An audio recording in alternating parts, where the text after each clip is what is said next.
ভারতের সাথে বাংলাদেশের সম্পর্কটা বেশি গুরুত্বপূর্ণ ভারতের সাথে বিএনপির সম্পর্কের চেয়ে। বিএনপির সবসময় বিএনপির foreign policy was always straightforward. শহীদ রাষ্ট্রপতি জিয়াউর রহমান যেই ফরেন পলিসি দিয়ে গেছেন সেই ফরেন পলিসি বিএনপি ফলো করছে, যে সবার সাথে বন্ধুত্ব, কারোর সাথে বৈরিতা নয়, কিন্তু বন্ধুত্ব হতে হবে সমতা এবং সাম্যের ভিত্তিতে, পরস্পরের সম্মানের ভিত্তিতে।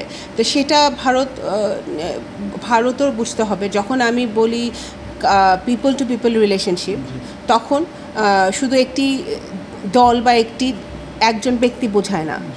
তো সুতরাং ভারতের এগিয়ে আসতে হবে এবং বিএনপি মনে করে যে অবশ্যই ভারত আমাদের নেইবার, ভারত আমাদের সাথে তিন দিকে ভারত আমাদেরকে ঘিরে রেখেছে। অবশ্যই ভারতের সাথে আমাদের একটা ভালো সম্পর্ক থাকতে হবে, কারণ ওদের সাথে আমাদের বাংলাদেশের অনেক ইস্যু কিন্তু এখনও আনরিজলভড রয়ে গেছে।